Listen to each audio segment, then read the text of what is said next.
Are we rocking and rolling? Yeah, looks like it. We are. We're live.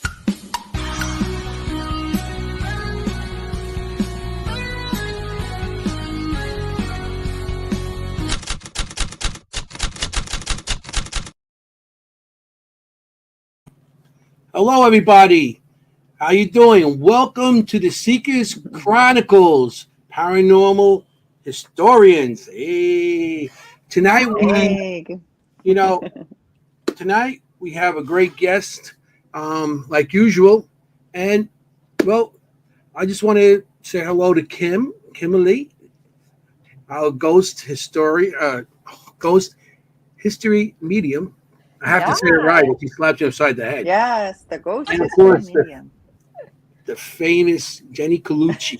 Famous. Oh my God. So how you guys doing? Hey, how was your weekend? Did you do anything That's special? how I am. I'm spooky. I'm ready for By the way, here, episode. I got to show you my belly. Look. My belly. Yeah. Gabagool. Look at my belly. My belly. Gabagool.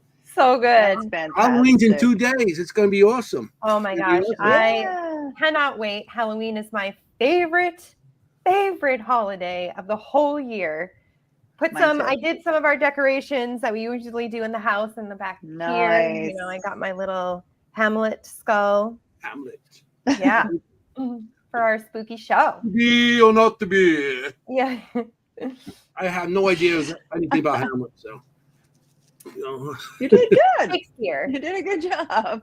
That's what I know. To be or not to be. That is the question. That's it. Yeah. That is I could the be a movie question. star now. Right. So, okay. I know that whole soliloquy. Wow. By heart. It's one of my party tricks. It's just a party trick. It gets me nowhere. It gets me on Jeopardy. Yeah. Really? Yeah, dumb. It's just dumb. Yeah. That's amazing. I mean, I know a lot of silly stuff like that. Not really. Not going to do it here. Don't worry, folks. So I had a big party over the weekend. I have my annual Halloween party. That was a huge bash. Fun. So that's always a good time. What were you? What did you dress up as? I dressed... This year the theme was fantasy, but so I thought I always wanted fairy wings. You know, even as a little girl, and I was never a fairy. So I thought, well, I'll be some kind of cool woodland fairy, right? But then I couldn't give up the horror, you know? So I said, no, I'm going to be I'm going to be like a dark fairy. So I was like this motorcycle boots, neck tattoo fairy, like black wings. Yeah, fairy. like a badass fairy. I had like spikes on my necklace. Yeah, exactly. Cool. Yeah. But I had wings. I had fairy wings. Yeah, fairy wings. Fairy wings with motorcycle jacket and motorcycle boots. Exactly. Just my style. I always try to go like not Jenny for Halloween because it's fun of it, right? Right. Yeah. Like what you would never wear. Usually I wear like a black wig or like a bright red wig, you know. Yep. Well, I didn't do anything this weekend, so I was home. Well, there's still time. There's still time. Yeah, trick-or-treaters. I get a ton. I got to come out. Yeah. I'm going to answer my door like with a knife. Yeah. I love it. And then just hold your two dolls on both sides of you. Yeah, the twins. I got the twins in the background here. The twins. You had to bring that up. Wait, Kim. I'm going to introduce you to twins. Speaking of spooky. And Bag Doll. No, it's in a plastic bag. No, that's just wrong. Still, it's in the plastic. It's wrong. I don't want to get dirty. It's easy to clean that way when it's not dirty. Oh, God. The twins. We'll have to bring the twins on the show sometime. We will. Do you have names or just the twins? The twins. Well, I'll think of names eventually. Spooky enough. It's scary enough. Especially when I turn them on, they start going, mama. You guys see that? That's freaky. Then they look at you and you're like, what the hell? Are they really looking at me? No. It's crazy. No. All right. No. Pass. Yeah. So, Jenny, you want to introduce our fabulous guest? Because do it, Jenny. It would be my honor to introduce tonight's guest. And we really, tonight's a special night for us because it's Halloween week and we wanted to have a spooky episode, scary stories episode. And the first person we thought of, hands down, was Mr. Bobby J. Gallo of the Gallo Family Ghost Hunters. So welcome him to the show, everybody. Hey, Bobby. Hi, Bobby. Hey, Welcome. Bobby. Hey, everyone. Thank you for only having person. me. It is an honor. And I thought I was selected because of my looks, because it is spooky season. So They wanted to say, hey, he great story. I said, well, yeah, he'll fit in. He doesn't need a mask. exactly. Look at me. Come on. I know all about these things. Oh my gosh. You know? So funny. No, you were the first and only person we thought of because Yes. who has more scary stories than you? Yeah. Yeah. You do. Yeah, I got a few. I mean, the reality is like, at least with my scary stories, they're real. Right. Mhm. You know, that's the that's the difference. I mean, we see demon on TV all the time, Right. but we know a lot of that's done Right. for ratings purposes, and you know, it's not reality. And while my experiences may not be as theatrical as what you would see on some of these shows, they're Mhm. genuine. And sometimes you have to be in that situation to really feel the fear. But maybe tonight, some of it'll translate to the audience. Who knows? Yeah. That's what the show's all about. We're not here to tell fireside stories of some and make believe character.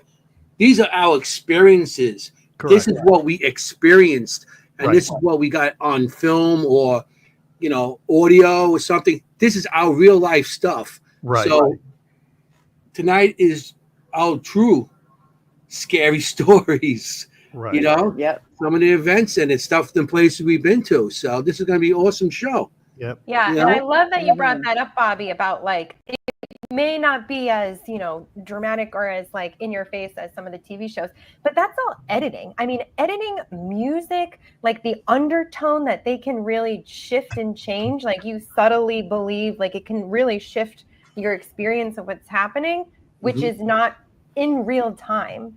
So I Right. love that what we're sharing tonight is actually Right. like real time, not edit. I mean, there's some editing, obviously. Yeah, a little bit. But yeah. And I'll be the first to admit that with my web series and you know, for the audience, you know, if they go down to ghosthunter.ws, they can go to our YouTube channel. We do have a web series we've been doing since 2012, and there is some editing, and you know, there is some, you know, light music in some of the episodes just to kind of set the tone, but the evidence is real. And I mean, but you kind of have to do a little bit of that, because at the end of the day, you still have to keep the viewer's attention, Mhm. and it has to be somewhat, Sure. I guess, entertaining, even though some of the my episodes I feel are really boring, because I try to put it all out there so that people can see the whole scope of things. Like I always tell people, some episodes are better than others. Some are going to bore you. Some are going to blow you away. But everything is real. Right. That's right. Right. Yeah, that's Right. You could. Well said. On That was TV, they well just show summed you the part that's the scary part, but Right. they don't show you the build up to get to that part, and especially not just the build up to that part. What happens afterwards? Right. You know, Right. go through. It's all part of the thing. You know, I know we have clips on just the evidence. Even I got some stuff tonight, this evidence, but there is a build up to that part, and then there's the afterwards after that clip. Like, you know, wow, you're trying to debunk yourself. I was like, wow, did I really get that? You know, Right. the effect after that. And you know, I do want to say that before, you know, you show any of my clips, that what I gave you, you know, you wanted my scariest experiences, so I gave you what was frightening to me. It may not be the best evidence we have, because some of the best evidence we have didn't scare me. This is what scared me. Yeah. So Another we're talking good point. about what frightened me personally. So that's what we're doing today. Yeah. I awesome. understand what you're saying. I was explaining to my husband the other day, you know, about like the difference between horror, like psychological horror, right? I mean, like something that just absolutely unnerves you, Right. or, you know, might be very simple. It's not like a scare or a jump scare or something like that, but maybe it's what an EVP says, you know, might be unnerving, might be terrifying. Correct. You know, whether it's your name, and I don't want to, you know, give anything away. that can be scarier, really. What messes with your head a little bit more than makes you jump. Correct. Yeah, that's the best part about it. You know, Right. and when you get those things, that shows that your body is one of your best piece of tools out there. Absolutely.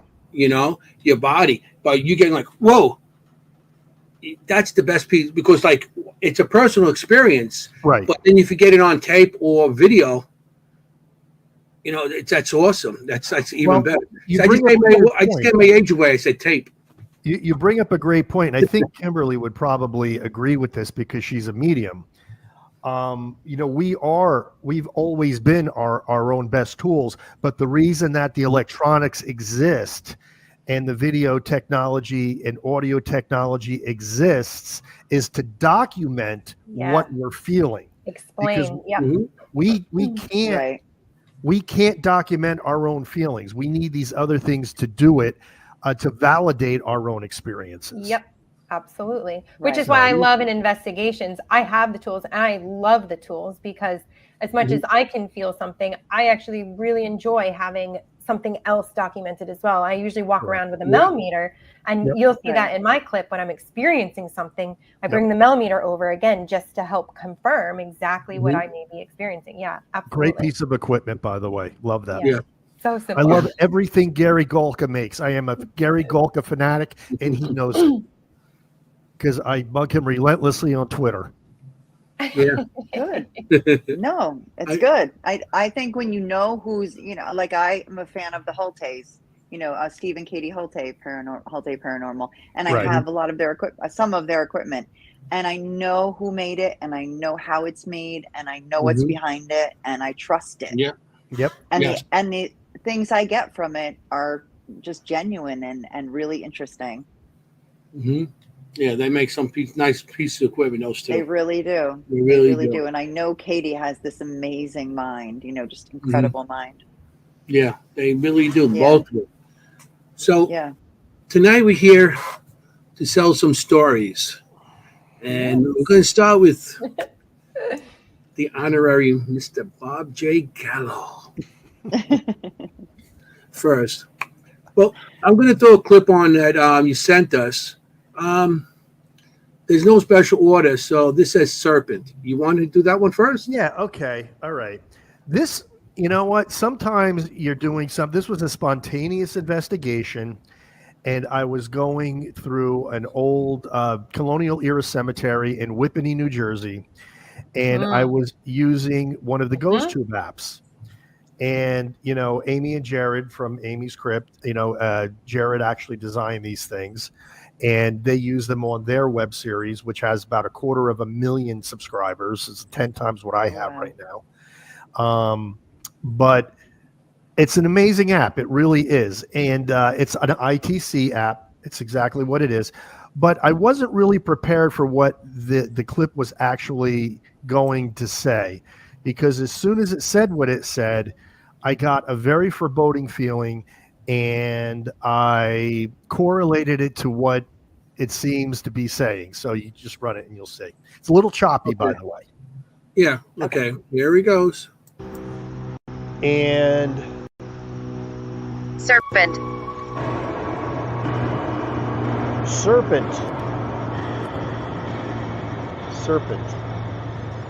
Now that could either be referring to a snake or something more malevolent. Serpent. Okay. I see you. You see me. You see me. Okay. I don't see you. Can you tell me what serpent meant? I'm a little concerned about that.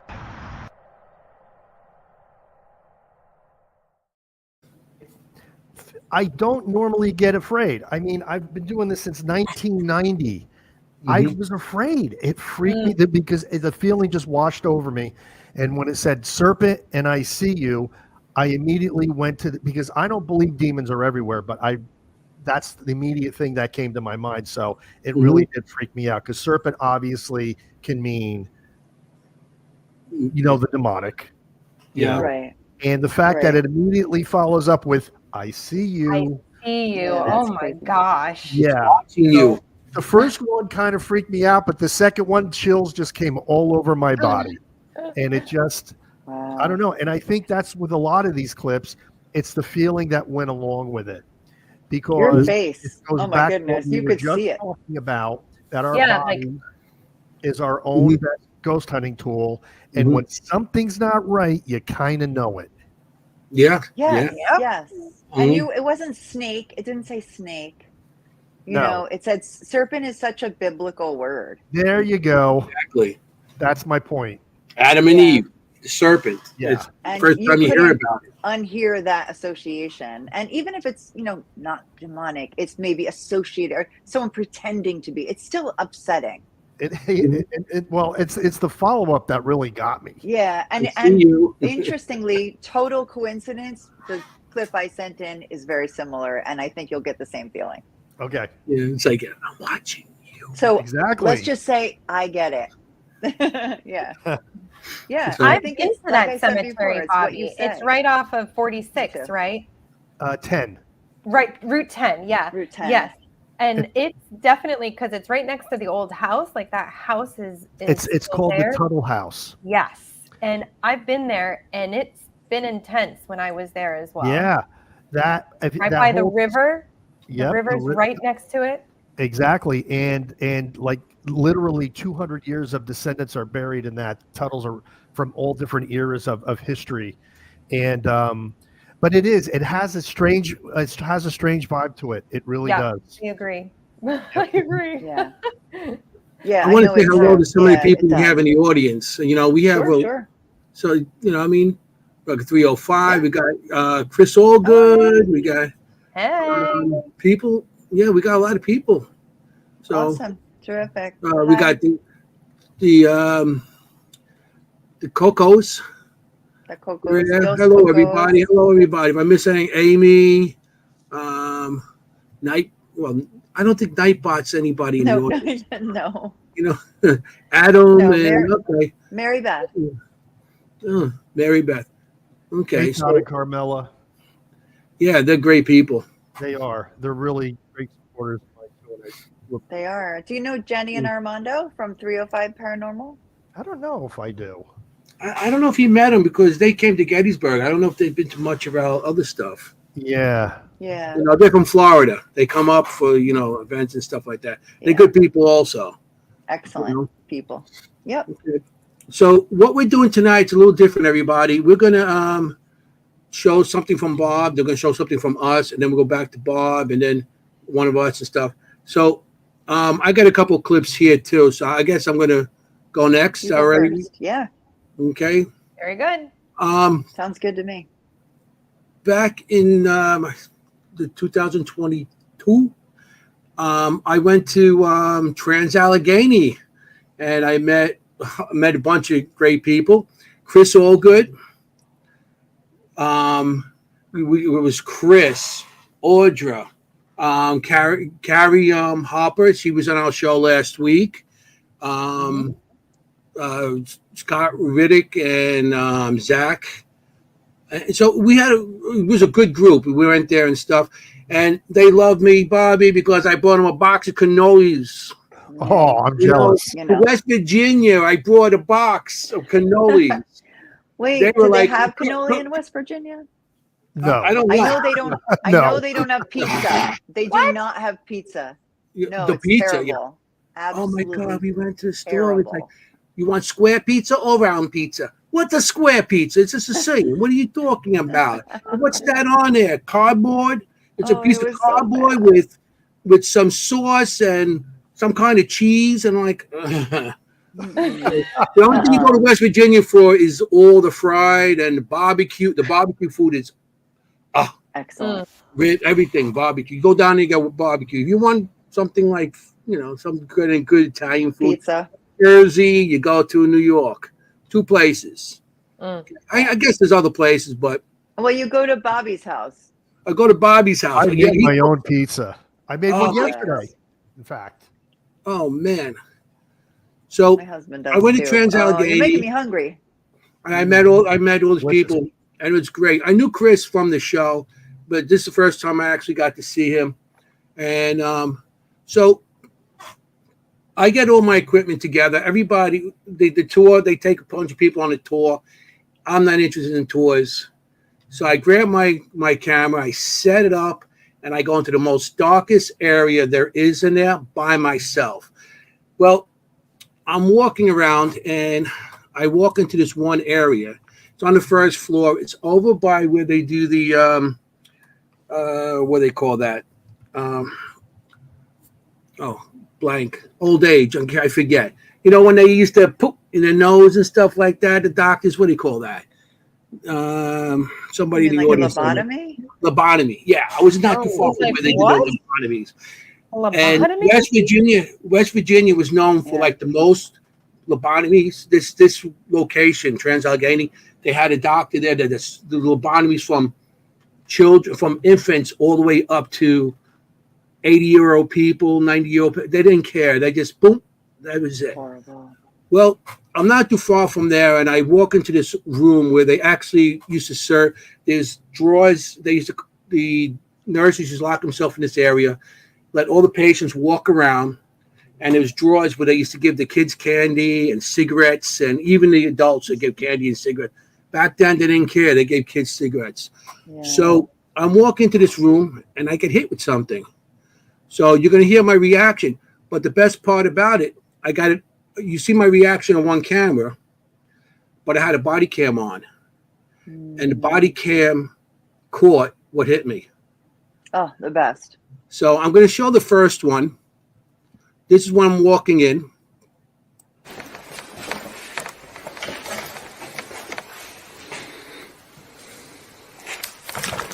Oh! Wow, what hit me? Something was just thrown at me.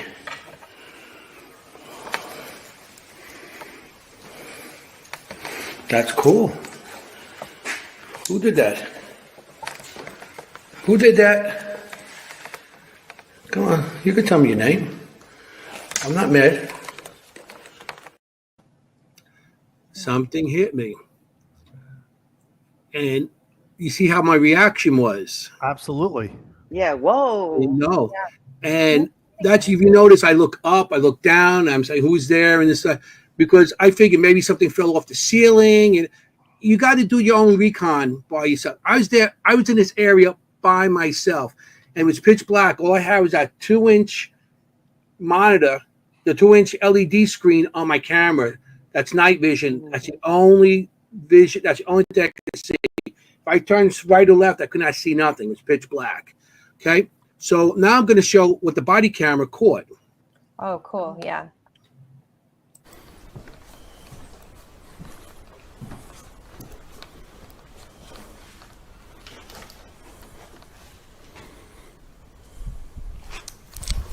Whoa.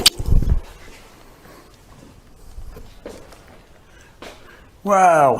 What hit me? What? Yeah. Something just came up. I don't know. I don't know what it was. So I have my camera up here and I had the body cam right here. So whatever came up came from my left side, hit me, and it went back down. So I saw something come in front of you. Like I saw something actually coming in front. Come at you. At you. And then something came from the side. Something came at me? Play it again. Yeah. I thought I saw something like drop in front of you. Like me too. Came right at you.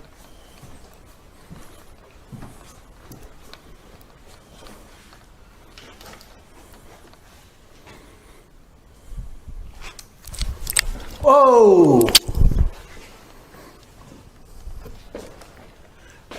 Wow. There was something that might have been the other camera, bouncing off the window. Oh, okay. Maybe. Because I had two cameras. That's why I like my body camera. Like a small piece of something that like arced. Like something thrown at you. Yeah. But it wasn't that something. There was nothing on the floor. There was nothing around. Wow. So that was pretty interesting. Your reaction was cool. Like, because I didn't expect that. And plus I'm in the area, nobody's around. They're off on the other side of the building. Trans-Allegheny is a huge building. And they were off on the other side doing tours with they were showing. And I went in here by myself. I never been there. And I just walk around with that 2-inch LED screen, and that was it. And that's I got more from this area because I had so much activity in this area by myself. It was wild.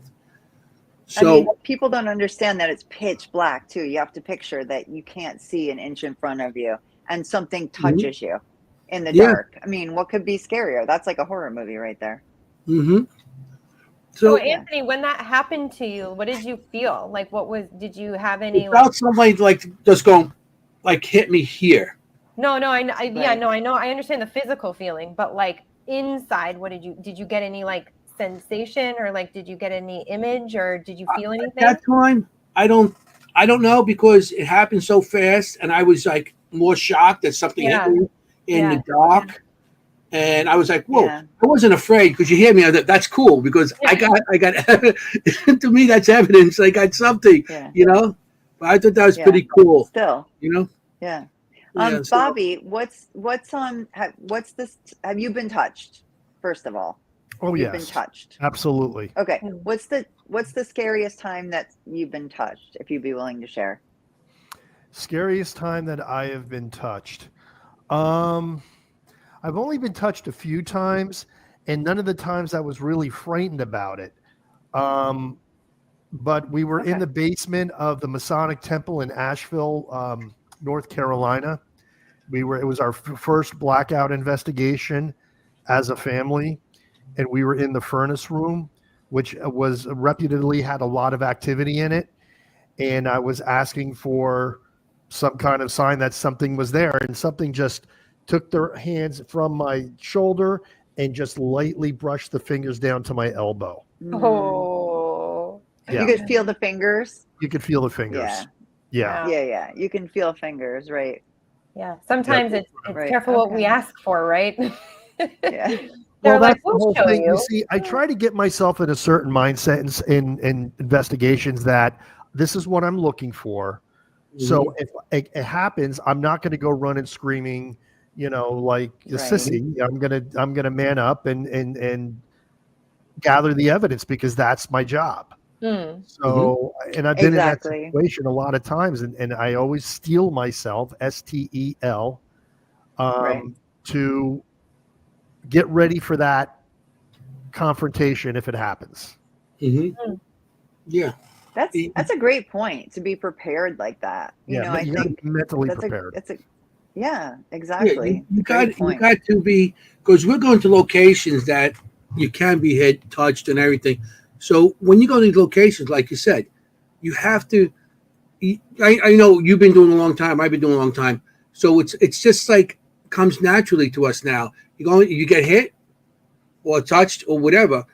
We are so used to it now. Not used to it, but it's to us. It's part of our evidence or something there. Absolutely. That's part. Like I said, we use ourselves as tools also. Right. So not everybody likes to be touched. I know I do have co-investigators sometimes say to me, please don't touch me. I don't want to be touched. Mm-hmm. That's where they draw the line, and that's fine. I mean, if people want to see that, they can actually see where I get touched. It's an episode called Temple Spirits. Yes. And on the website, it's an old one. Well, we definitely, people are going to have to see your website and everything and your YouTube channel. I'm telling you, you're amazing with all this stuff. So, and we'll make sure they get all the info. Yeah, absolutely. At the end, we'll definitely do that too. Okay. Adam is asking, do you think being too prepared keeps them away? Like, can they keep up your guard? Oh. I would kind of need a little bit more information what he needs by be too prepared. If it's the mental mindset, I don't think so. I think the only thing that keeps them away is doing this for the wrong reasons, because intention is everything. If your intentions are honorable and you're there to document their existence or to tell their story if they're willing, you're much more apt to get the evidence than if you're there to try to debunk everything. I mean, the people that don't have any experiences mostly are skeptics. And I think it's basically because of their attitude. And the spirits are not there. They're not trained zoo animals there to entertain them. Absolutely. They're people. Yeah. And when you don't treat them with respect, most of the time you don't get any activity. Yeah. No, why would you? Right. Why would they make any kind of presence known to you? Right. Yeah. When you go in and with that clear but open, respectful intention of I'm here to document you here, your presence, your story, stuff like that. I think it really actually opens up them feeling able they can come in. Yeah, the positive attitude comes. Yeah. Positive attitude. You have to have that. You can have all the negative attitude and you're going to get stuff, but it's not going to, you get more stuff when you go in positive. Right. I am 1,000% sure. I think that's what Adam was kind of asking. Yeah. I mean, I'm 1,000% sure that over the years, the reason we've gotten so much evidence is because of my kids. Not because of me. Because when I do solo investigations, I get maybe 10% of what we get when we go out as a family. But their intentions were so pure. They weren't out there for fame and fortune. They wanted to know that ghosts were there. They wanted to know that these people without bodies exist. And when they would ask in that genuine way, we would always get evidence. Right. Yep. And do you find like children in general, like over the past weekend or 2 weeks ago, I was in an investigation with the public and there was a young girl there, a very young girl, maybe 9 years old. She was the only one who had an answer on the EVP, like the only one over and over. I love They were only talking to her. I love it, right? Yeah. 100%. I totally believe that. Yep. Yeah. Yep. I feel she was the only one every time they answered her. Yeah. It's so easy for them to talk to more of the children than us because, you know, and even we get sometimes we're like, did I really get that? Sometimes we get stuff like that. And then you try to even debunk yourself. So, you know, until you really, until you're driving yourself crazy and you start asking people and everything, then you know, oh, yeah, there is something there. So I think we are our own worst critics when it comes, you know, to our evidence. Most to get out there. Because we don't want nobody out there saying, "Oh, that look, what are they posting? What is it?" You know, we're gonna do that anyway. Regardless, yes, we're gonna have always that person. So, Bobby, I'm gonna give you another one here. You got Get Out. What's that? Oh, it says Get Out. Yours, Get Out. Yours, Get Out. Oh. Okay. This was that's right. I thought you said gout, like gout in your foot. It's like, and I've had gout. It's not fun. No. This one, you know, this one we were using a very controversial piece of equipment that Jenny has one, you know, called the Ghostmeter Pro, which is a modified EMF detector. And some people believe it, some people don't. I've actually talked to the manufacturers; they say it's genuine. I know an electronics genius, if you will, from England, who makes his own paranormal equipment. He dissected one. He says it's real.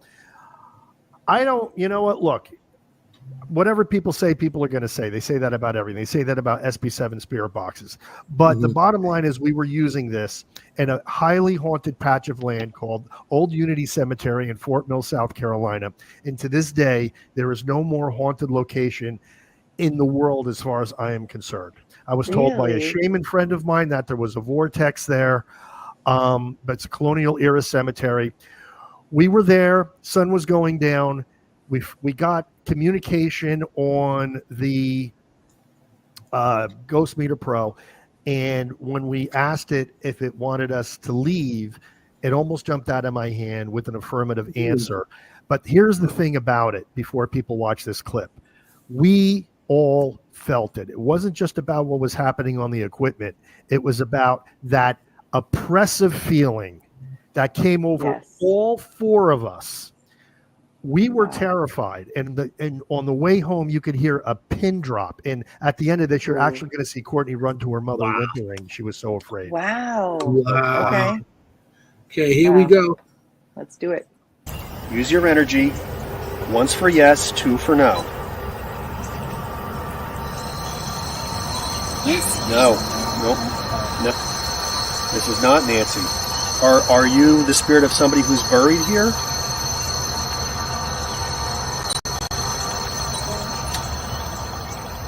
No.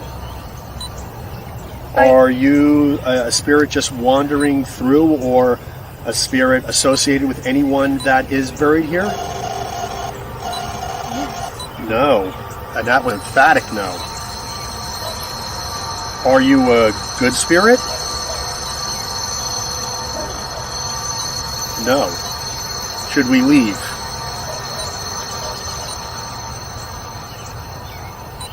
Should we leave? Yes. Wow. Wow. Those things. Yes, that's wow. Was that the actual end of the clip? Yeah, that's what I got. It ends about when it ends when you where your cutoff okay. is. Yeah. Right after that happened, Courtney ran to her mother. Really? Yeah. Yeah, because it's so logical. Like, you ask the way you should ask, so that you're confirming the answer. Correct. Mm-hmm. You Yeah. ask, like, we always say, should we stay? Should we leave? You really get the, and if they're the same answer, you're not really getting a consistent answer. Right. So, Yeah.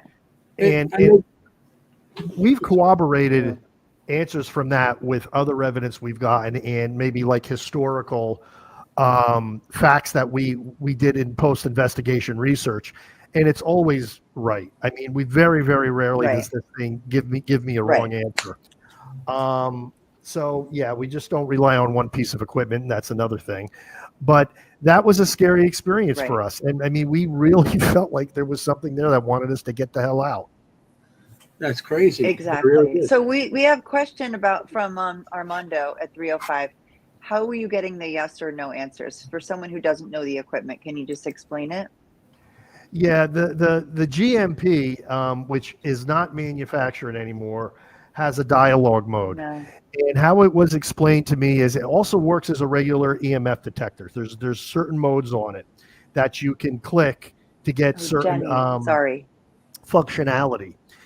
And this wasn't the regular EMF detector mode. This was the dialogue mode. And the dialogue mode takes environmental EMF readings and translates it into a yes or no ping on the needle.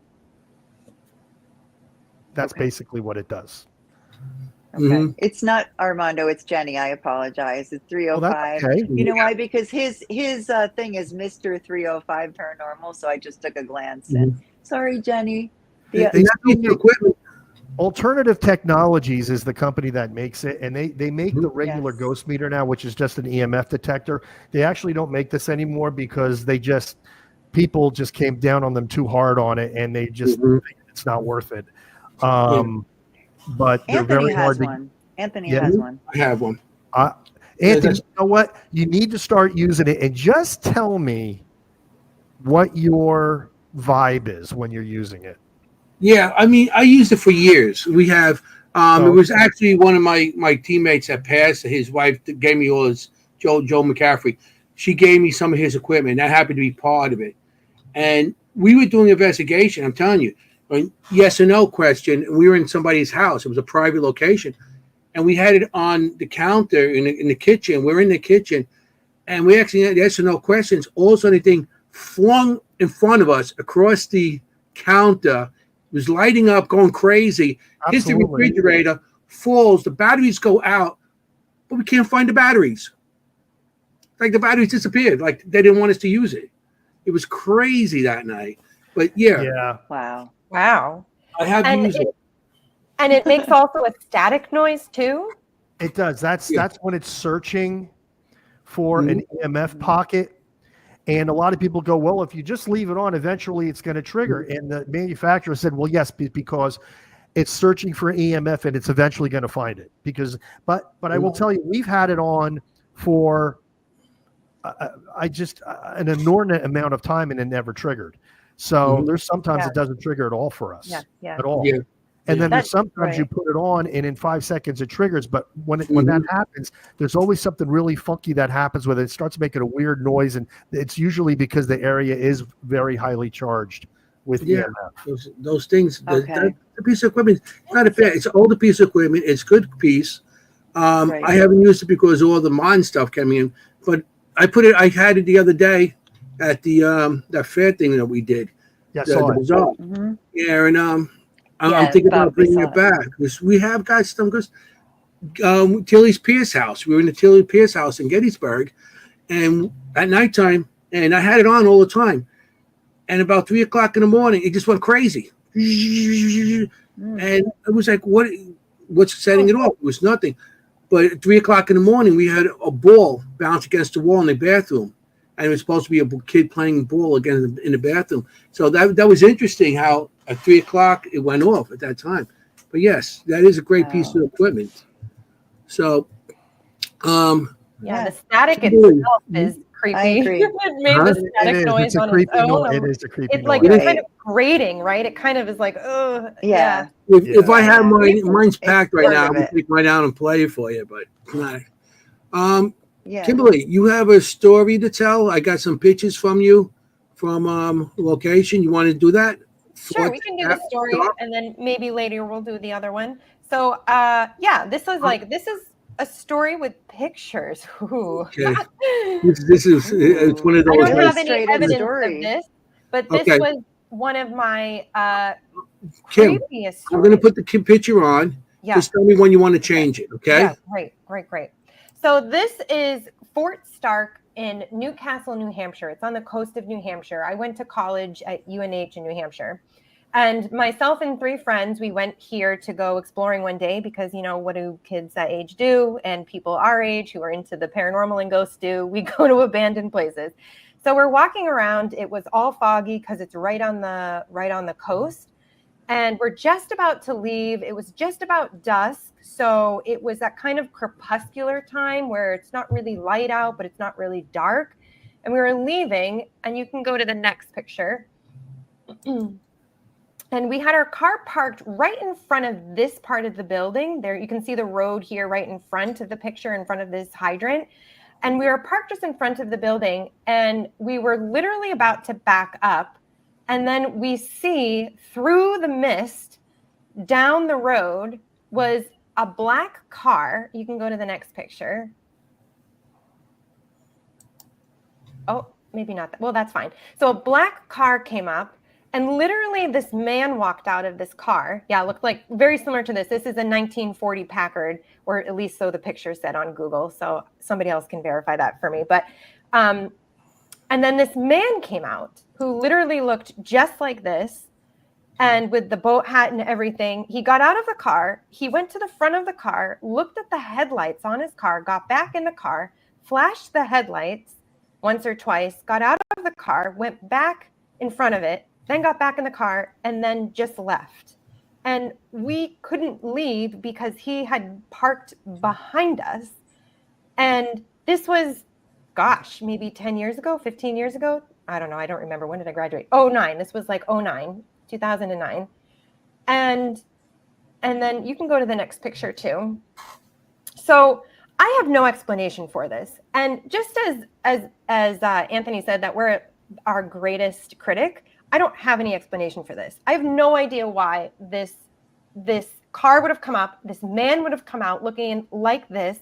And this is an actual picture of men who were at Fort Stark in the 1940s and looks just like this gentleman here on the right with that boat hat and everything. And I have no explanation. So is it real? Is it not real? We all saw it. All of our jaws dropped. None of us could explain what had happened. But to me, it was literally like a full apparition that didn't acknowledge us, nothing. It was like a deep imprint in the time of it, driving up the driveway, and then it was just gone. It just disappeared. And I have no explanation. Wow. None. That's pretty cool. The ghost, the ghost that's car. Something. That car is a big car, and it blocked you guys in. Yeah, we couldn't leave. But it was so weird because it was misty out, but like, it was real, but like at the same time, it made no sense.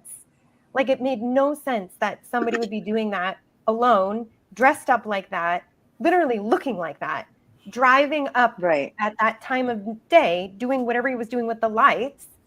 and then left, just left. Didn't look at us, didn't acknowledge us, nothing. It was. And how'd you guys finally get out? Well, the car That's left. the weird part. And then we all were like, did we just see a ghost? Like, did the guy get back in the car and leave? Right. Yeah, he got back in the car. He did like weird things with the lights, checking his lights, and then got back in the car and left. I don't know. Wow. That's pretty cool. So That's pretty odd. cool when shit like that happens, you know? Yeah, no kidding. And I mean, that car was beautiful. That Packard. Those are beautiful made cars. in Boonton. Yeah. Oh, there is a Packard. Pretty amazing. Part. Isn't there like a factory or something? Yes, there's a parts manufacturer. Well, not manufacturer, but maybe seller in Boonton. Yes, I actually did an investigation of that building, the Boonton Mill House. But anyway. Okay. Oh yeah, that's why I asked. Yeah, exactly. You passed it. Yeah. Did you guys like go up to the car and touch it and stuff like that, or? But you all saw it. We all saw it. It was like a. Yeah, but did you touch it? Was it a solid car, or was it? You put your hand on it and your hand go through it? No, we stayed in the car. We were in our car about to leave. So that was the scary part about it, And then this thing came up behind us, and we were just, all of us were just like staring at this. And I don't know if it was solid enough. It was so misty. It was like misty out and foggy. So it was like a creepy night. And it was getting dark. And it was getting dark. Yeah. But I don't know. Like I could tell you now from New York, I'd be like, "Hey, you're my way, move it." Like a gangster. Yes, move it. They're a little more polite in New Hampshire. Hey, New Hampshire, come on, move the damn thing. I'm walking here. Yeah. So, can you imagine us? Yeah. Can you imagine that in New Jersey? Oh my God. New York. Hey, you leave it dead long enough, the tires will be gone. I was actually with a guy from New Jersey at the time. He should have said something. Yeah, well. Yeah, really. Interesting. Glen Rock. Kim, how long afterwards did you think about that? Like, how long did you try to figure it out? We were freaked out about it for weeks. We had no idea. So then I started Googling, like, what could this be? Paranormal stories of Fort Stark, history, like stories of people seeing things at Fort Stark. And there's really, honestly, I couldn't really find that much. And to this day, I still can't really find that much. So I don't know. Maybe it's real. Maybe it was a real person. It's very possible. I just can't explain it at all. I can't place it. Right. I've read that the only that to qualify as like a ghost, right? You have to see it do something. You have to see a spirit do something that defies the laws of physics, right? So just because someone's wearing Victorian costume or dressed up like they're from the 50s, that's not good enough, kind of thing. It's almost like walking through a wall or disappearing or doing something that a human being couldn't do is really like the threshold for some people. I'm not saying I agree. That's what I've read sometimes. Yeah. So I actually saw someone dressed in like a fedora and a pinstripe suit in town once. And I was like, kind of thing. And I thought, I bet some people like out of the corner of their eye might think they saw a ghost, but they did not. Fedora is real. Fedora. Right. Well, just because someone's wearing a Victorian costume doesn't mean that they're a ghost. So, Jenny, you have a clip here too. I'm going to play your clip. It's only like 15 seconds as well. Oh, this is what I wanted to tell Bobby. Okay, so the frightening thing I've ever heard was at the Betsy Ross house, right in Philadelphia, and I think I told you this. In my ear, I was standing alone in the hallway, and I heard, "I see you there," and I caught it on my body camera, which was so cool because I heard someone whisper, "I see you there," but just that "I see you there," like you said, "I see you." That's a terrifying thing to hear. It is. Like, because I don't see you, right? Like, I don't see you. So this was at the same time, but this is a clip of a guy laughing, that disembodied voice that followed us around all night. We would be talking, and the man, it was all women, and we'd hear a man go, like laughing at us throughout the night out loud. So this is a clip of that laugh. I mean, we were like, what? Oh, I can't wait. Yeah, hopefully it was Benjamin Franklin. Oh, yeah, with his little Creepy bifocals. laugh. Here we go. Creepy laugh, right? It's creepy.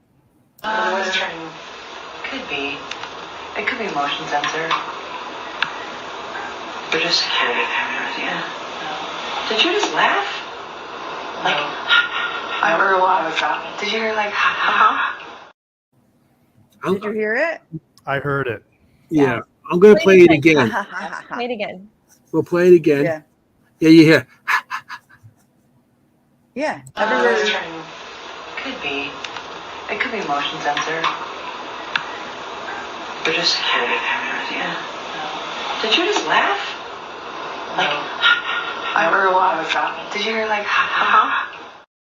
Love it. That's good. This That was followed us, and it happened like 3 times. And every time I got it on the recorder, it was out loud. But you can hear it's not outside. You know, like it's not 3 stories down because we were on the 3rd floor. It's not 3 stories down on the ground. You know, it's right next to us, and it just this guy followed us around all night, and we could just hear it out loud, which was that to me. Disembodied voices out loud are the scariest thing, hands down to me. Well, I mean, you know, hearing someone talking who's not there. This isn't a thing for thing, but it just happened to me this past weekend at the Canals Homestead where we did our investigation, where my wife said that she was going to go to the ladies' room, which was in the house on the top floor, which is a small bathroom they actually installed in this 200-year-old house. And I thought she was back early because here I am working on my table. I'm outside, and I hear, "Hey, Bob," because she doesn't call me Bobby. She calls me Bob. And I said, "What, honey?" And I looked, and nobody was there. It was a doppelganger spirit. It was her voice. Yeah. She was still upstairs in the house. It was clear as day. I heard it. I responded. I turned around. Nobody. And that is all right. Kim knows. Kim knows I had my first doppelganger experience ever with her. You were there with Richard. Richard Moschella was my first doppelganger experience. Remember? I saw him coming through. We were hiking in an abandoned mine. Oh, yes. He was coming. I saw him come through through a structure. I saw him come through, and I said, "Stop. I'm going to take your picture for Facebook. It's a perfect thing. The rock around you. Stay right there." And I got my phone, and I said, "How did you get in there? I want to get in there to take a picture." And he said, "I was never there. I was never there." And I was like, "Come on, you were." And I went around to try and get in because I didn't believe him. You can't get in. You can't get in to where he was. Yeah, I do remember that. I was like, that was crazy. And when I saw that you couldn't get in, I was like, my blood ran cold. You know what I mean? I went, Richard, I saw that feeling. To the point, I saw him there, and it was Richard. And I said, like, and maybe it was a minor. Maybe I actually saw an apparition. But to me, it was Richard Moschella right in front of me. Couldn't be more than 10 feet away. Crazy. It was cool. I just went to get my phone, and he was like, he just looked at me and said, "I was never there." I was like, that freaked me out too. That would freak me out too. Yeah. Oh yeah. Take your wife and have her not be there? No way. That's no. Those guys are crazy when you see them. You know, I see my brother. My brother's seeing me already too. So really, Virgil thinks I look like Johnny Depp. Thank you, Virgil. You're my new best friend. Oh, nice. No. Yes. And somebody said, it's not a costume. Out his breathing. No. Oh, this is Johnny Depp. We just didn't want to say so that you know, we wouldn't break the internet. I do not look like Johnny Depp, but thank you anyway. Bobby Gallo is much better than Johnny Depp. Much better of a guest than Johnny Depp. See, that's why I love these I'm going to throw that down. That's why I love these people. It's making me blush. Bobby's going to do another one of yours. Yeah, I did. Another one of yours. Here comes. And why laughing? County? Why laughing? I know. Which one? Here comes Courtney. Oh. All right. Well, that says Courtney? Okay. This one freaked me out in post-investigation. When I was doing evidence review and I heard this EVP, to quote Jenny, my blood ran cold because it was a ghost calling out my daughter, my 8-year-old daughter at the time, saying, "Come here, Courtney." It's very clear. You're going to hear it's very clear. Now, when I put this on the episode, this is the only time I ever falsified anything, and it wasn't the evidence. It's how I presented the evidence.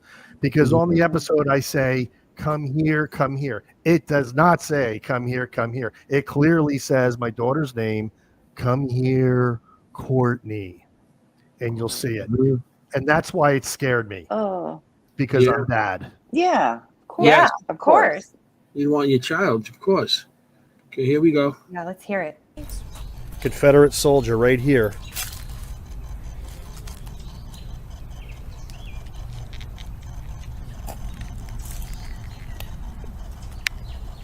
All right, if you're here, talk to us. You can talk to us. Go with us. Tell us your name. Great. Confederate soldier right here.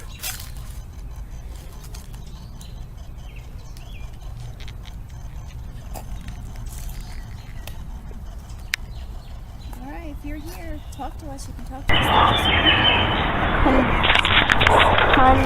Go with us. Tell us your name. Sometimes you have to hear the replay. Yeah, that's Courtney. You want to do it again? Yeah. Do it again. Okay. Yeah, let's. Confederate soldier right here.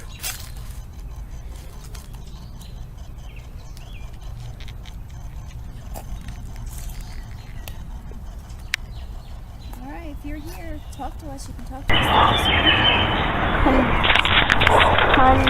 Go with us. Tell us your name. Great. Confederate soldier right here.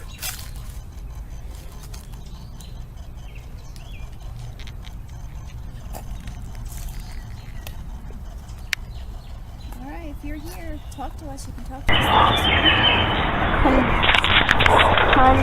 Go with us. Tell us your name. You can hear the E at the end. Yeah. Yep. You really here. can. Courtney. Yeah. Yep. I hear the E. That's. I know when your child's involved and stuff. Oh wow. Ooh. Yeah. Oh yeah. I would have Yeah. had that. Oh, Yeah. This is about, look at Mary Beth. Not okay. No, it wasn't okay. Not, No, of course not not. okay. Yeah. Well said. And that, Okay. yeah. Like I No, said, and that's why Especially, this. Go ahead. I was going to say later, especially the way you heard it. Like you didn't hear it at the time. No, I didn't hear that at the because time. right there at the time, you're with her, you got her. But Right. you did hear it at the time. No, I did Oh, not. okay. I thought you said you were reviewing it late. Yeah, right. Okay. So you're reviewing, at the time you hear something, but you're right there with her, you got her, but then you hear it later. You're just listening in your headphones. No. That's exactly what happened. And this is a show it's like a about our surprise. scariest moments. That was literally one of my scariest moments Yeah. because Yes. you appropriately put it Yeah. when you said your my blood ran cold. I was like, oh no. Right. I'm like, I'm happy I terror. caught an EVP. I'm not happy I caught this one. Yeah. Mhm. Have you been back there? Have you been back to that cemetery? No. In fact, it's very funny because on a lot of our episodes, we have so many people watching them that I get emails and texts and messages all the time of people that have gone there and have had experiences, all different places. I had one woman who got back to me about Laurelwood Cemetery in Rock Hill, North Carolina, where that was from, who said that place is heavily negative, and she had horrible experiences there. So Really? we did an extensive investigation there, but we have not been back. And yes, some of it was a little freaky there, to be honest. First time Renee got touched was in that cemetery. Wow. Yeah. So I know. Laurel, I know. you say it's called? Laurel. Yeah, that's when your children involved, you get nervous about yourself, but when you get children involved, you like, whoa, back. Well, whoa. I mean, I talk about it in my books, and if I could turn back time, there are probably some things I would have done differently. Mhm. But what's done is done. And Right. I will say though that you need to take precautions. I mean, kids are exposed to spirits regardless. You see, I mean, kids have more paranormal experiences than adults do. Yes. You can't shield them from it, No. but you do have to take as many precautions as you can if you do take them on a paranormal investigation. Like I said, I talk about it in my books extensively because I've been attacked for it a lot. So over the years. Yeah. But well, my son came with me when he started 13 years old. My son started coming with me. He experienced stuff, but he used to come with me all the time. And he started at 13. And he did it like till he was like in his 20s. And then, you know, steady girlfriends and everything else. And I lost him doing the way. But, but yeah, I mean, you do have to take precautions. And you do.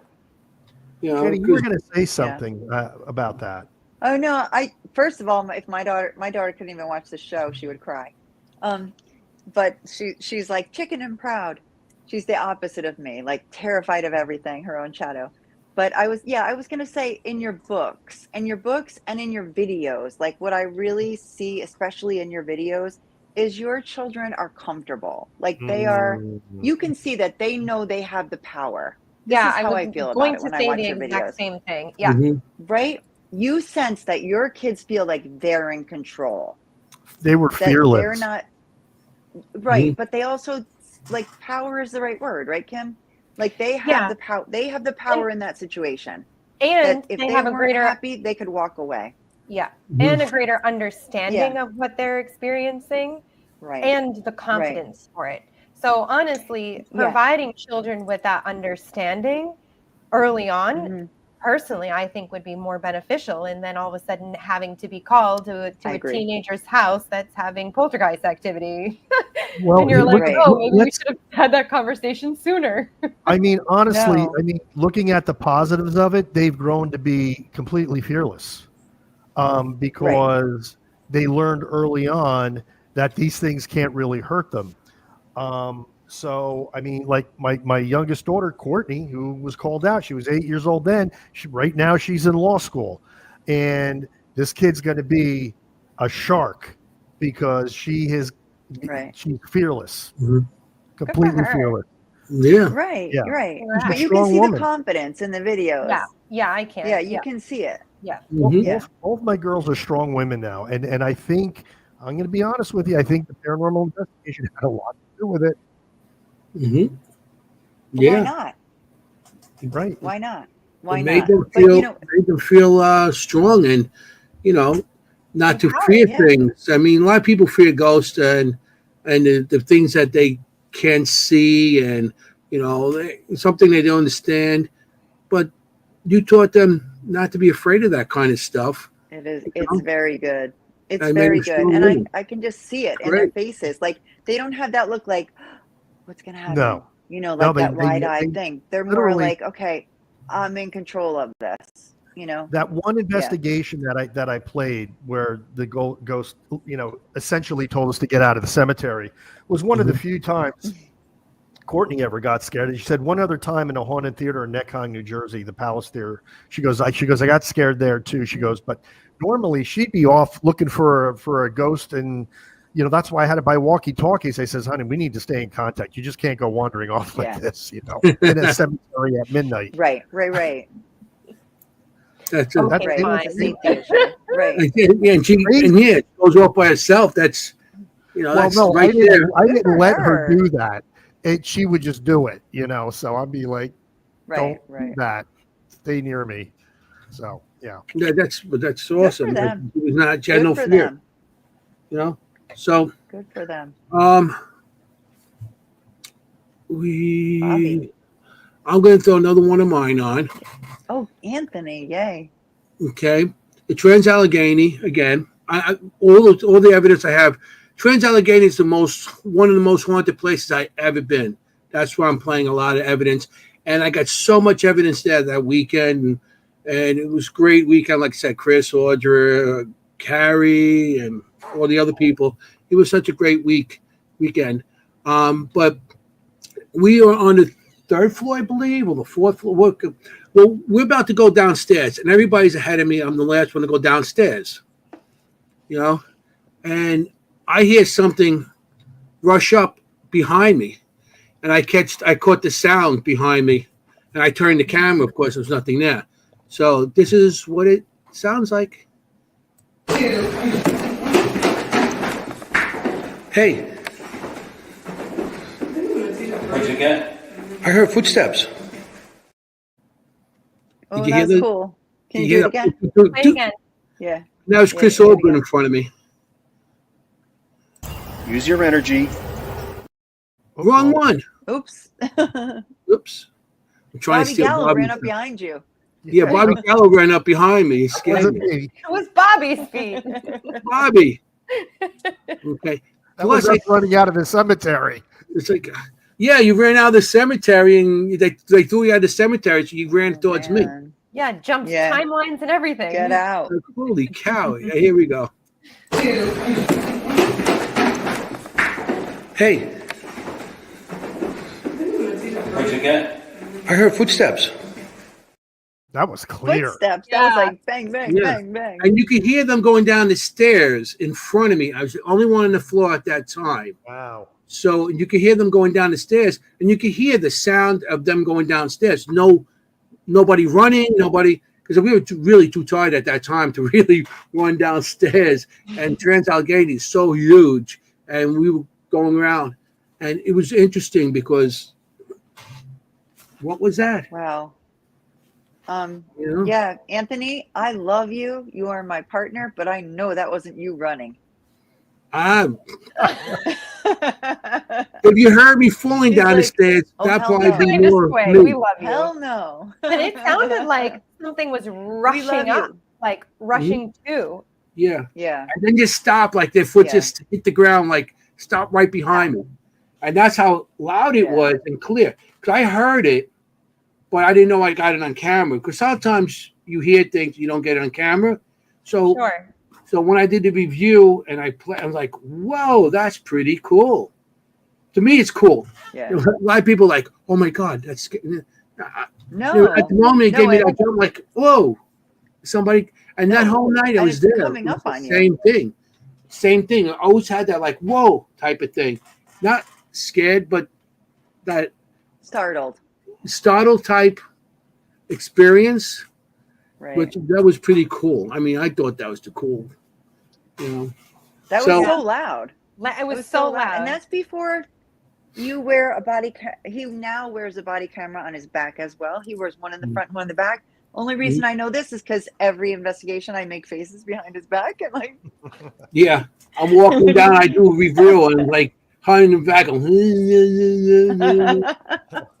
I'm like, So Well, the you're other asking thing for I it, wanted wearing a to camera say that way. about that clip, Anthony, is it was almost, this is a hospital, right? This was the hospital. Trans-Allegheny, yeah, it was a lunatic asylum. lunatic It asylum. sounds like the not flippers, but the slippers, like the backs of the slippers, like when you're running in slippers, like the backs of them right. slap down. That's Like something a true. patient would be wearing. Yeah, that's Yeah. exactly what it It sounded like. did. Yeah, It it sounded did. like slap, slap, slap. Yeah, you're right. Here, play it Yeah. again. Play it again. Yeah. Yeah, I know. That was really good. Okay, makes you I played the right one without Bob running up on me. Bobby's great. Hey, What'd you get? I heard footsteps. It does sound like that. 100%. Wow. Yeah, Especially it the does. last footstep. Yep. You could hear it Yeah. come back Yep. up on the Good floor. ear, Kim. Good ear. And if you Wow, wasn't terrifying. sneaking, you would hear like maybe a squeaking sound, but you Right. heard a slap sound. I heard it as like a slap. Yeah. Yeah, that was interesting. Good ear. Good ear. Because that was Kim. And- upstairs.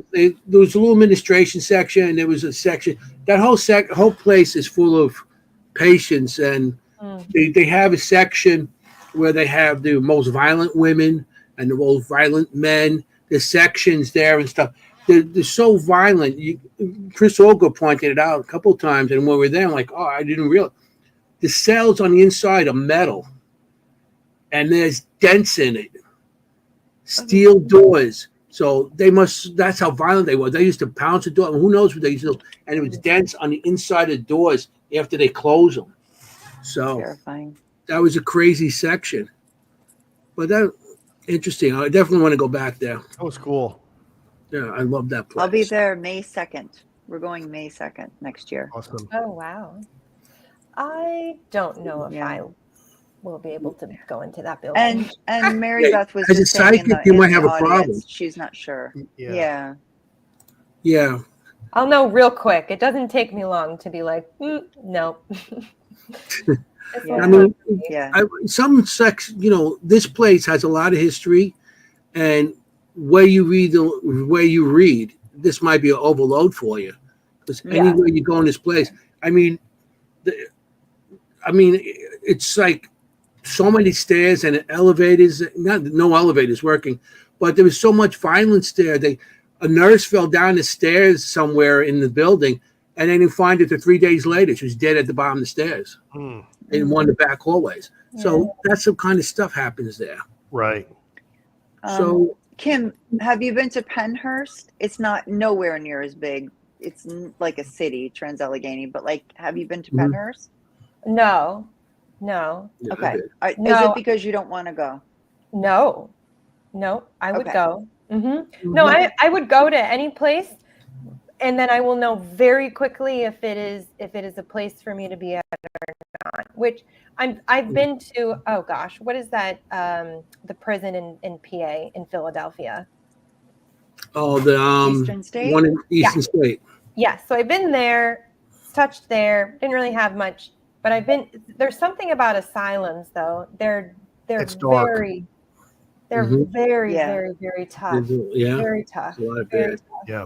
A lot of dark Yeah. energy there. Yeah. A lot of dark energy. Not anybody's really fault. It's just the conglomeration of it all. Like it's not just one person. It's a lot. So Yeah, and it's generations and Right. years behind it. So you could have, if the place is open 100 years, you could have 100 years of different spirits from every generation, every decade. You know what I mean? Every, so yeah. because I do kind of experience some of Good that and as, bad. Mhm. thought forms, like big energy thought forms that just kind of like encompass the whole place. So, but anyway, Yes.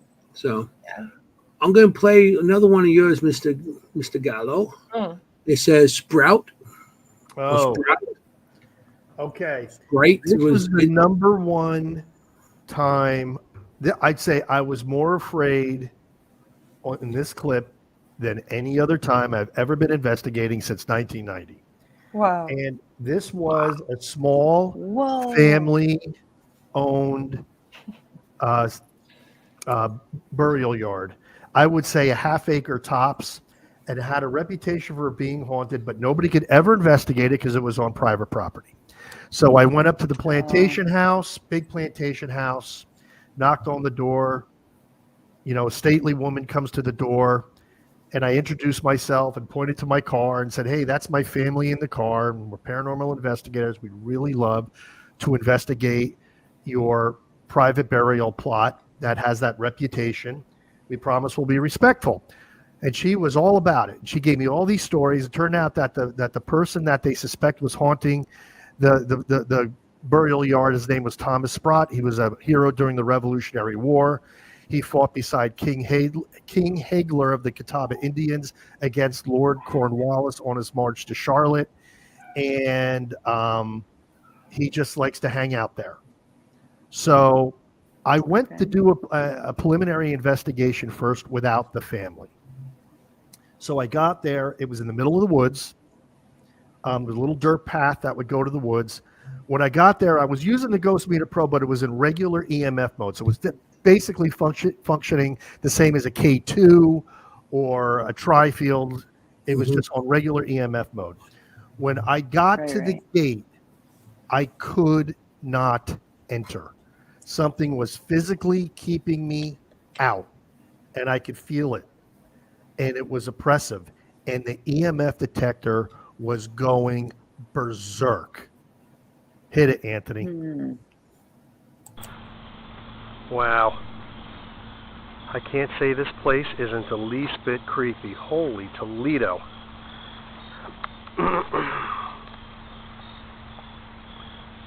Okay, we're going to get the Ghost Meter Pro out here. Wow. Oh my goodness me.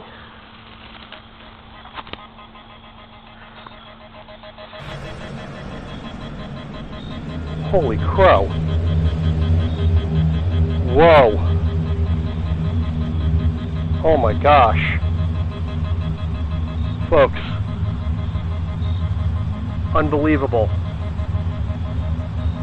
The hair on the back of my neck, oh my gosh, my arms got goosebumps everywhere, and the Ghost Meter Pro is going nuts. Folks, I'm in the middle of the woods here. Now, Whoa. that doesn't show, and I should have brought the longer clip, as I literally take it and I put it on the post and I back away and it's just going, and it doesn't freaking stop.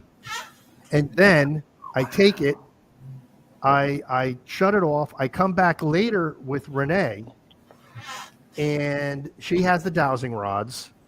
She opens up a communication with whatever it was, and I turn this thing on, go to the gate. Once again, it's going crazy, and it wasn't just going crazy at the gate, because some people say, well, it's the metal gate. No, I moved it far away from the metal gate, still going. Renee asked the entity, she goes, we have permission from Alexis Spratt, because now it's pronounced Spratt. Back then it was Sprott. She said, your descendants, that we can enter respectfully. Will you allow us? And the dowsing rods say yes. And guess what happens? I have this on tape, by the way. Ghost Meter Pro stops. And I was able to go right in. So that was the feeling I had, that there was a guardian spirit there that said, you are not, I don't know who you are. This is my resting place. You are not coming in. And I felt that with every fiber of my being. That was the number one time I was scared. I felt that through the that was a creepy looking place. I literally, when you walked up to that, I was like, can't go in, don't go in, don't go in. She was and then going, it started no, happening, no, and I was like, no. I felt that through the clip. That's how strong that was. And then actually, as I was watching it, I started actually getting tingles. I'm getting it now, believe it or not. Yeah. Here's the thing. That to me is the one episode I always point people to if they want to watch just one episode. It's called The Hidden Grave of Thomas Sprott. You will see in that episode the full body apparition of Thomas Sprott. He actually manifests for us to take his picture later in the episode. That is the one I tell everyone should watch. And that one was great because my oldest daughter, Nikki G, was taking pictures with an infrared. In fact, it's right here. It was this very camera, this Bell & Howell S7 Slim IR camera. That camera. Love this camera. Mine broke. I bought 3 on eBay, and I bought one that was defective. She was watching everything happen through this LCD screen because she had it in full infrared mode, and she watched it. She watched it form as a cloud in a succession of shots into a full body apparition stand right beside me, and all the time, and you can see this on the episode because we have the video running the whole time. She's like, Dad, you got to see this. And I'm trying to be Mr. Professional saying, no, honey, we'll do evidence review later. And she's like, no, you got to see this right now. And sure enough, when I looked at the camera, now, Dad. I was thunderstruck. This thing, you could see it as clear as day. He formed, and he's wearing a cloak. You could see the head. It's just mind-boggling. And that, what you just saw was the beginning of that whole investigation. To this day, probably our best investigation. Yeah, check it out, everybody. You said this was we'll post it. We're going to post that. Yeah. Where was it? What are you trying, Kimberly? Where was it?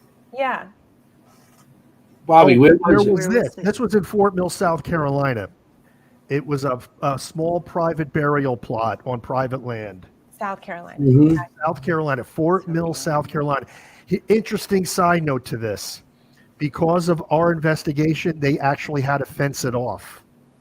I saw recently on the internet where they had to put a chain link fence around the whole thing with keep out signs. Oh, so.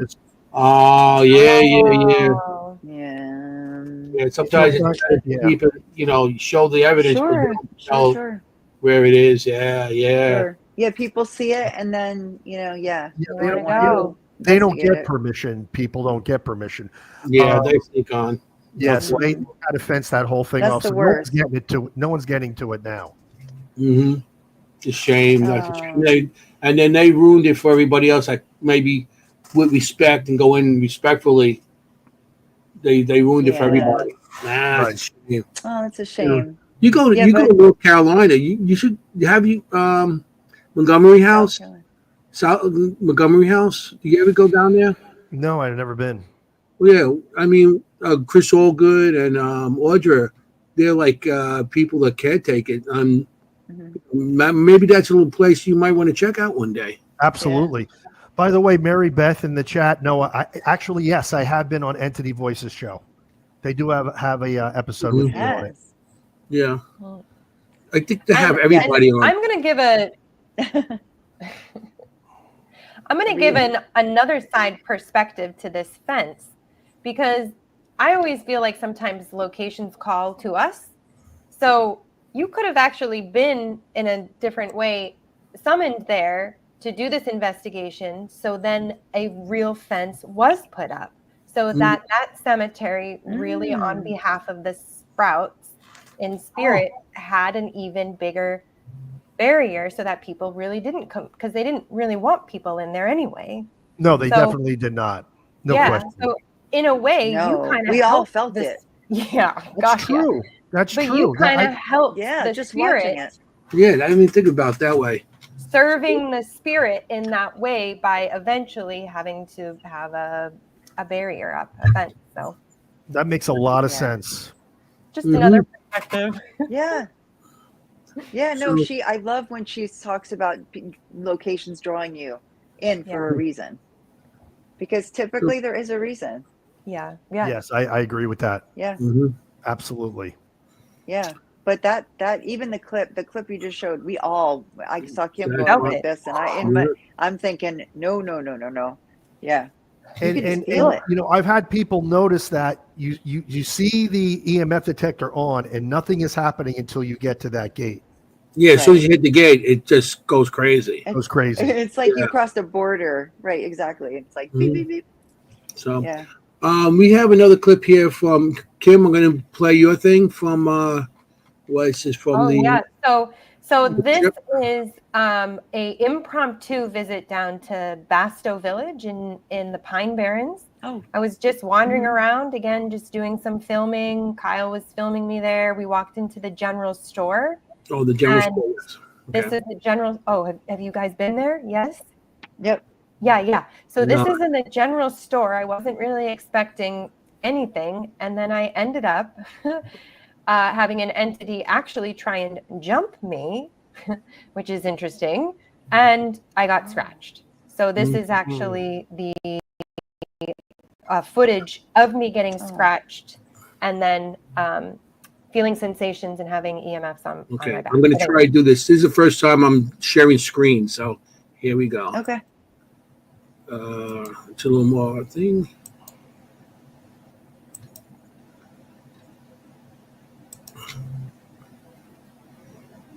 Brought up a bill with him. Something is touching me. Down by my leg. The evidence that we are just about to show you in this clip is remarkable. Just as I start complaining about something touching me, this red line shows up on my left leg. Notice it's still that same left leg that something was touching me up at the manor house. And along with this line, we start getting high millimeter readings around it. Could this be a scratch from the individual who is sad and angry and he wants to hurt me? Back here? No. Okay.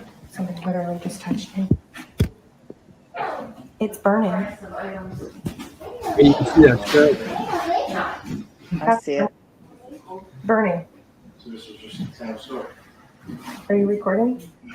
19.2, 8.2, 7.9.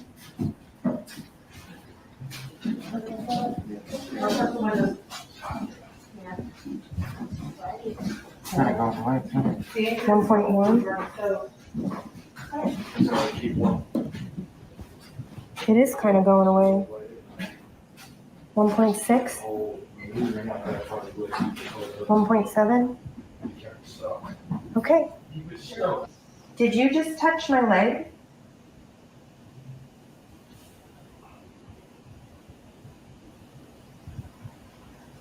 What is your name?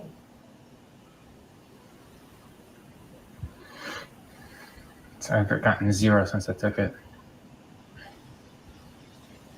I know you are, I sensed anger and sadness in this location with you. 3.7, 3.4.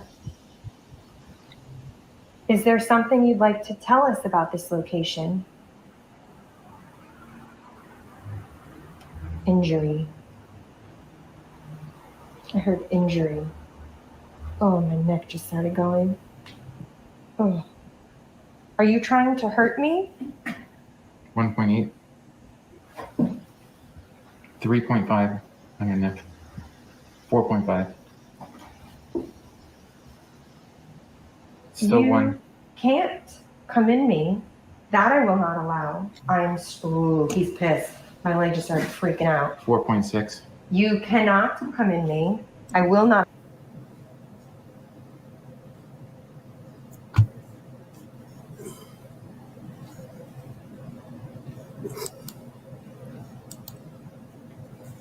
Yeah, and you guys have investigated with me before, and I'm not one to ever react like that. But no, this ever. literally felt like came up behind me, on me, and was literally trying to come in. And right. Yeah, I saw there were 2 lines that you could see. And yeah, I mean, I don't know who you guys have. You been scratched? Anybody else been scratched before? Yeah, I've been. No. Been scratched, burnt, you been. can see it coming out. I saw 2 scratches on your leg. There was 2 Yeah, of them. there was a third one. It was pale much and then they lighter. get redder and But when they say on Yeah. TV it burns, it burns. I mean, burns. It was literally and like it didn't look like it was there at all, and then all of a sudden there it was. Yeah. But the thing that gets me is the EMF, like 19. You were saying on the millimeter, like I think you said 19. It went up high. It went up on that clip. It went up. I think the highest of 4.5, maybe higher than that. But okay. But readings. Yeah. Yeah, because I heard it in your voice as the reading got higher. When you were reading the numbers, I heard your voice, your throat tighten a little bit. You know, and I never hear that. I've never heard you like that. Yeah. It was because you were like, "What is happening here? I'm physically being attacked." Yeah, it was very unexpected. Just walking around doing my thing, and then, interestingly enough, I got an email from somebody saying that that gentleman who was having those emotions and feelings and was probably doing that to me was her great grandfather, and she proceeded to contact me and let me know that all made sense to her and the family, actually. So Wait, you never know. How does that email go? Dear Kimberly, I'm sorry that my great grandfather scratched you. Yeah. He's really a nice guy. Usually a nice guy until he scratches. He was just mad. Sorry. He's having like, a bad how does day. that email go? Yeah, exactly. Like I'm just trying to picture that email. It was like, how did she say anything about was he trying to get your attention or like? No, it seems weird. She like, hey, that was my relative that scratched you. Yeah, she said that he had all of the personality that I was describing was correct. That he was like a really intense gentleman, and there was something really bad that happened to him there, and I think he might have gotten shot or something, or like something bad happened. But he was the one who was working in the general store at the time, so yeah. They seem to resonate with the evidence, so I will leave it with that. Wow. I mean, what are the chances that someone related? Like, yeah, what are the I chances? get emails quite a bit of people who watch the videos or the family members, or they know the location, or they've worked there, had an experience there. So I'm sure Bobby does too, with all of the locations, as you were saying too. You that must. you Yeah, post. Bobby, you must get a ton. Yeah. So, Bobby, I'm gonna play one more of mine because I got one more of yours. I want to leave yours for last. Okay. So this is a Trans Allegheny again. And before we heard the thing running up on me on the third floor as you went down the stairs.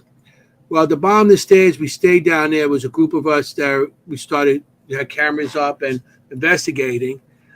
And as I put my camera up and everything, and we're listening, and we all hear somebody scream coming down and we're all staying there. None of us are screaming. So, and I caught it, and you hear Chris Allgood in the back go, I hear it.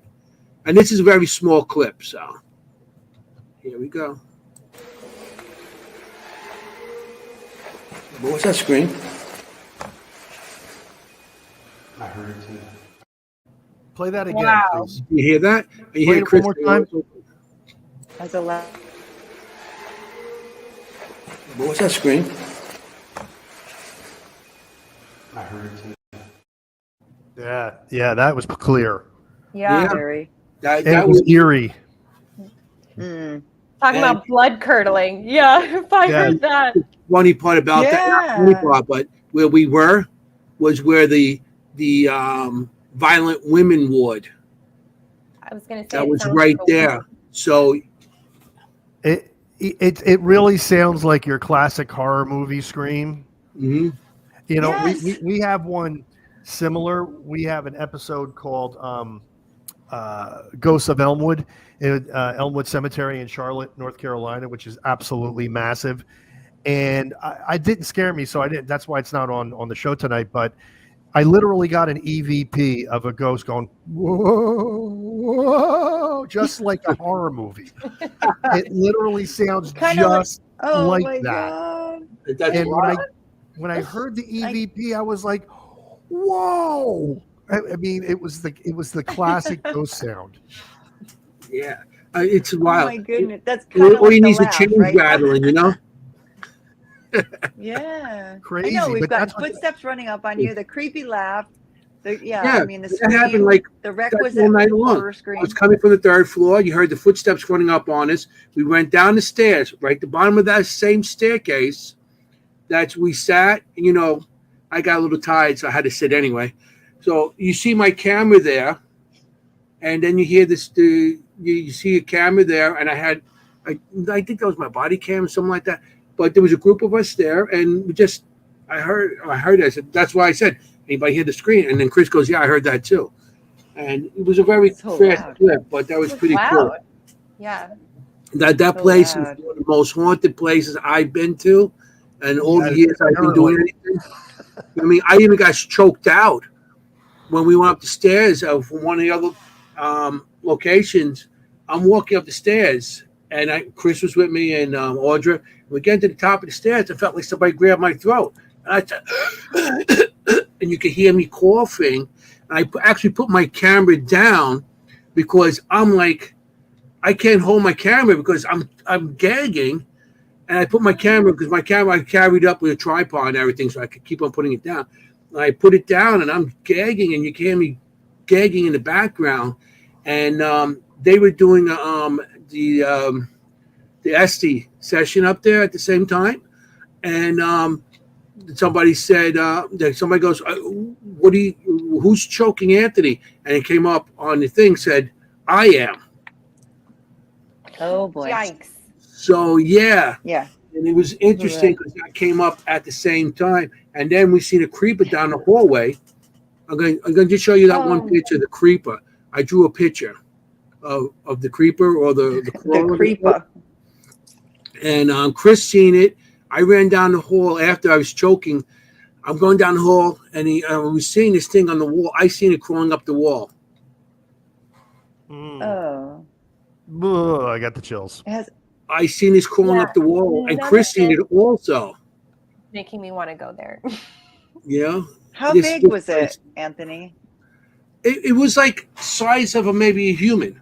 Not a full size human, but it was a human size. It wasn't like a little creature or anything, like a lizard or anything. Right. Yeah. So yeah, I'll show it one more time so everybody gets to see it. Nope. And it was weird looking. Nope.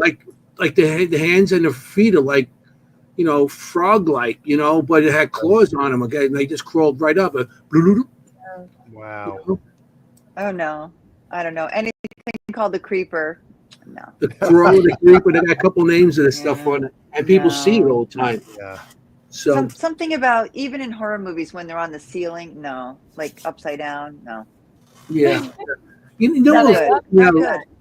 wonder the why crab that walk when they walk backwards with the head and everything. Yeah. They're like crab walk almost. Something like that. I think if I see that, I think like, okay, I think it's time to evaluate if I'm going to continue in this field. Yeah, right. Evaluate my choices. You see something, I think in a dark location, you see something like that crawling down the hole at you, you'd be like, oh, I'm going to take up golf now. Yeah, I've gotten to the point. Yeah, it's like I'm going to take up some kind of crocheting or something, a different kind of hobby. Probably be cheaper than this. Bowling, golf, paranormal, all the equipment we buy. It's interesting that we talked about things that scare us, and we had so many things in common tonight.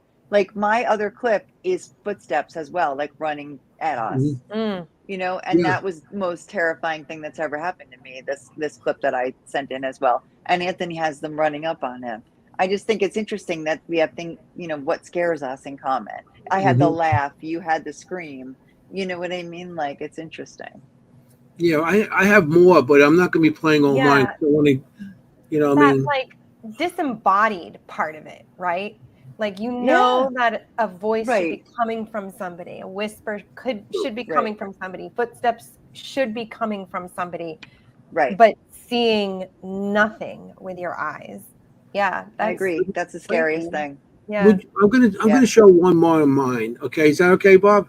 Of course. It's your show. Well, I don't. You got one more left, and I wanted to run out of time. This is we were on the first floor wandering out. I was with Chris and Audrey, and they were showing me around the first floor. And this section was like they had it for the I think the Civil War or the Revolutionary War. This place goes back when there were soldiers there, and there's a big kitchen area. We're in the kitchen area, and Audrey asks, can you show me how to get out of here? And you hear no out. So I'm going to play that quick. Out? Was that you? No, that's I heard it. I'll play it one more time quick. Yep. Out? Was that you? No, that's Okay. You see the light in the background. Chris was back there looking around. Right. So he's back there. He was back there, and he heard it too from back there. So that was interesting. That's creepy too, though. There's no getting out. You're not leaving. That was one of the most haunted places I've been to, and I'm so I want to go back, and maybe we'll see. May might be a little hard for me, but yeah, I'll try. I'd love to get back there. So you should come. We got another one with you, Bob. Gatekeeper. Yeah, I hate this clip. I hate this investigation, and I hate this place. And if you ask my family, this is the one place they will never go back to. What you're going to see is not evidence. You're going to see the reaction to evidence. And basically, and I'm going to tell you after the clip what I found out about this place, which is why I believe this all happened. But it was a Baptist cemetery. What could go wrong? And from the time we walked into it, something wanted us out. Our equipment was all being drained to the point where all we were using was our cell phone to film. And this is back in 2012, so it's not very good. Cell phones went that well. But what really made this one hit home is what happened to my oldest daughter. She kind of like went off on her own with an obelisk, And what happened was the spirit or whatever it was taunting her about a friend of hers that had just committed suicide. Oh. And you're going to see the reaction on this clip. Okay. Go ahead. We're going to cue it up, and here we go.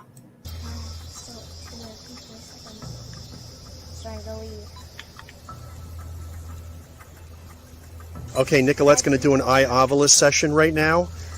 What is your name? And one person only. Hello. Hello to you too. What is your name? What is your name?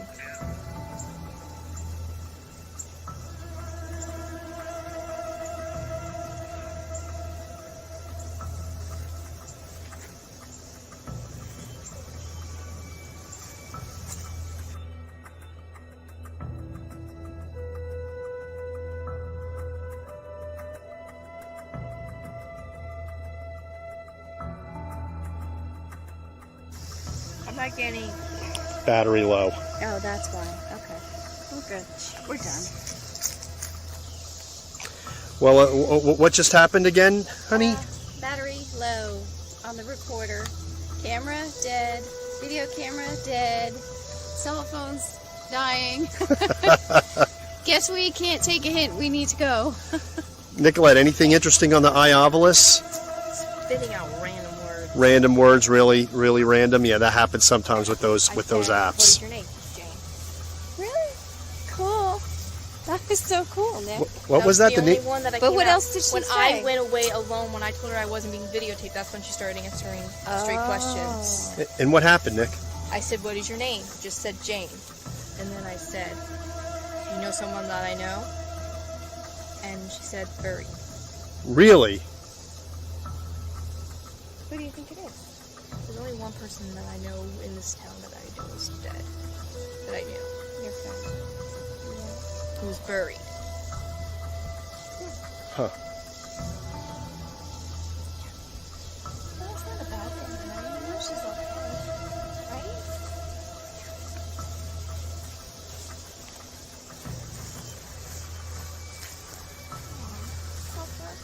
I know.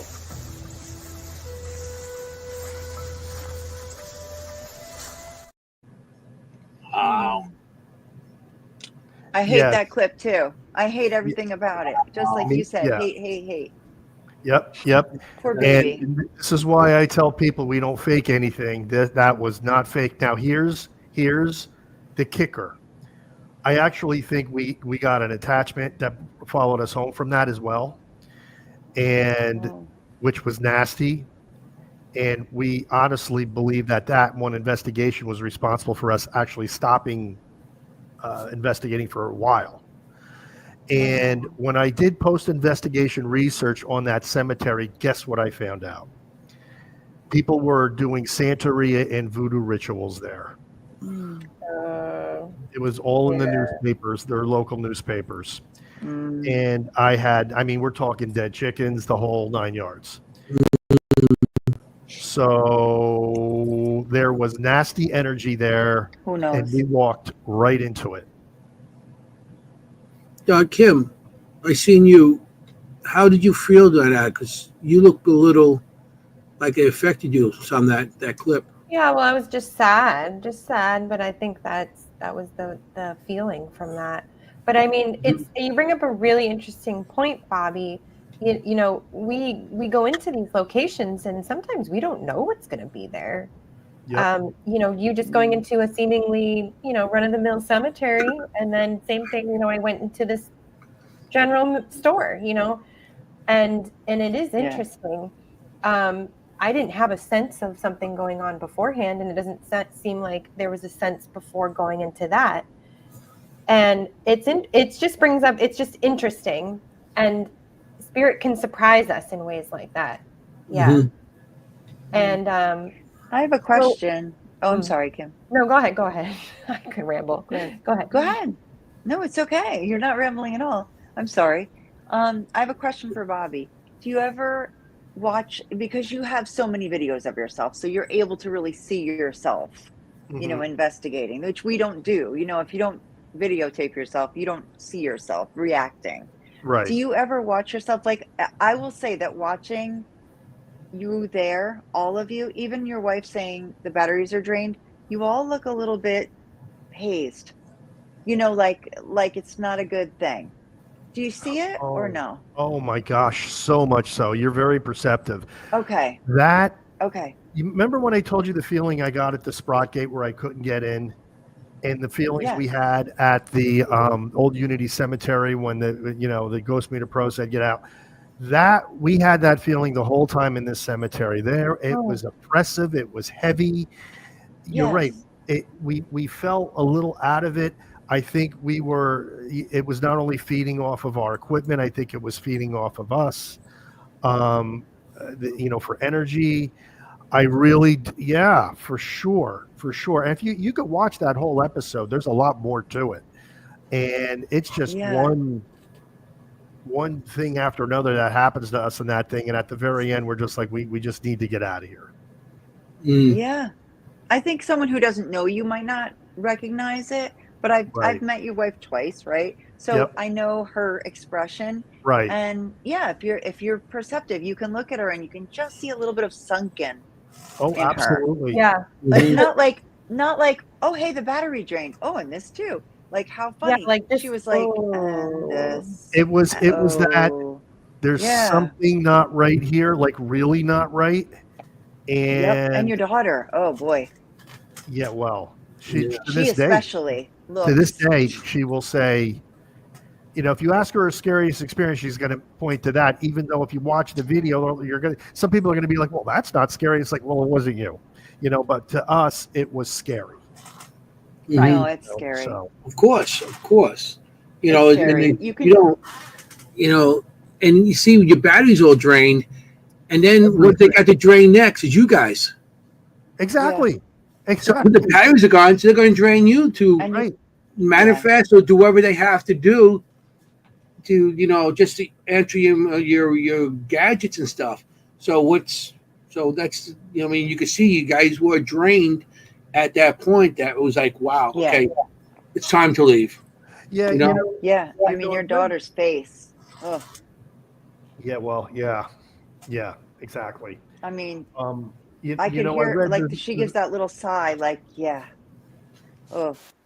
Yeah, I know. And she'll point to that episode when people ask her like her worst experience. She says that's it, because that hit her like a ton of bricks. And Sure. I've read in some books, Ghost Hunting in Haunted Cemeteries by Fiona Broom was one of my favorites. But she says that cemeteries have a little bit of safety because they're consecrated ground.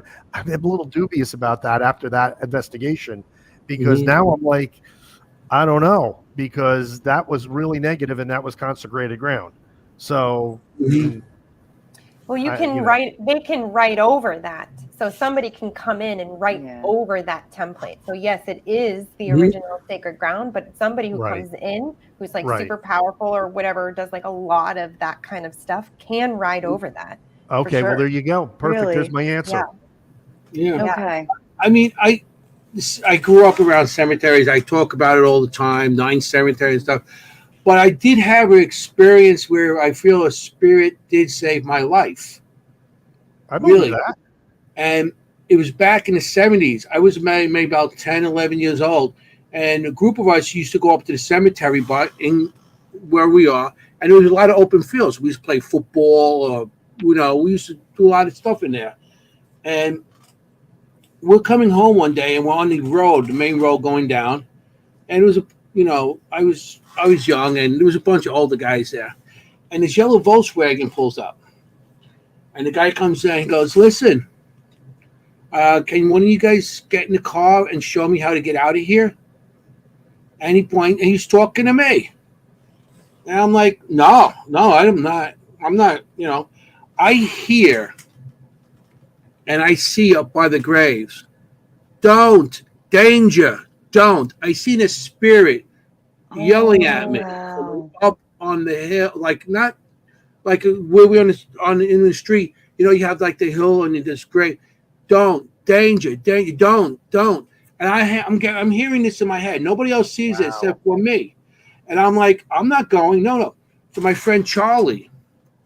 says, I'll go. And the guy goes, if anybody goes, I'll give you $10. $10 back in the 70s, you know. Ooh. It was a lot.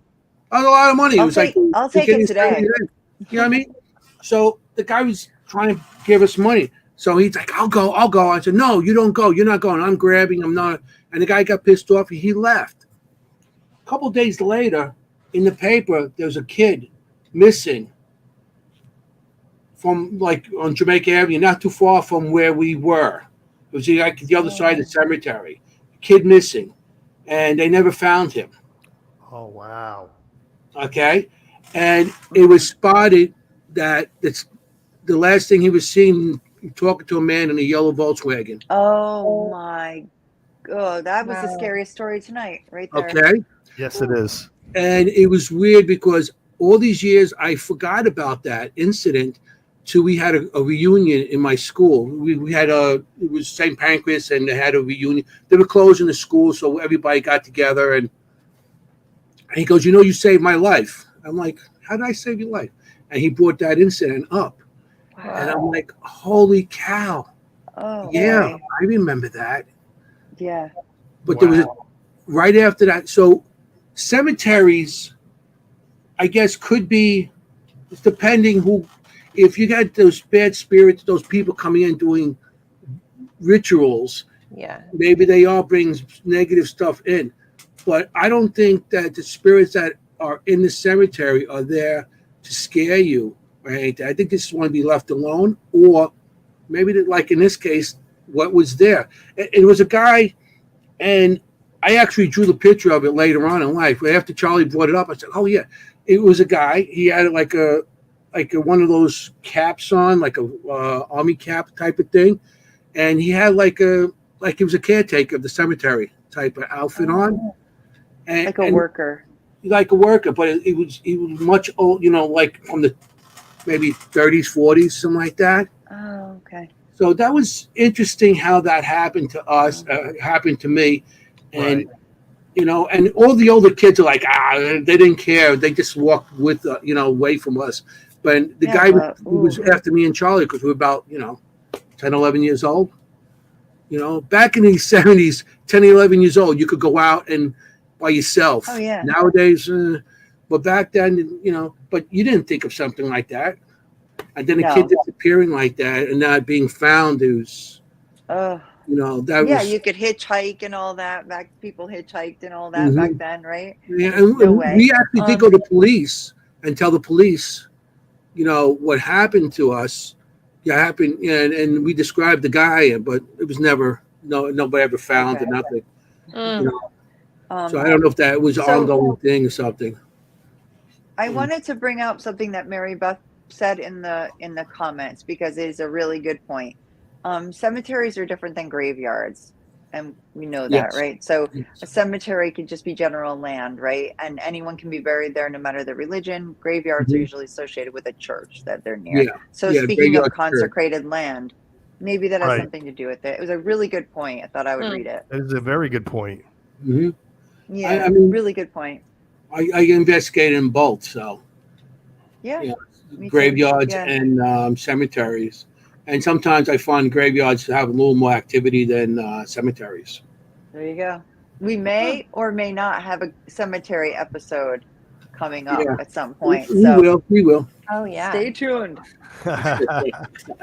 So, Bobby, I want you to start promoting your stuff because I don't want to run out of time like we've been. Exactly. You know. Everybody in the audience, this is write down some of the stuff and we'll put it in the it's going to be the easiest promotion ever because beneath my name you'll see www.ghosthunter.ws, and that's our link tree. And if you go there, it's all there.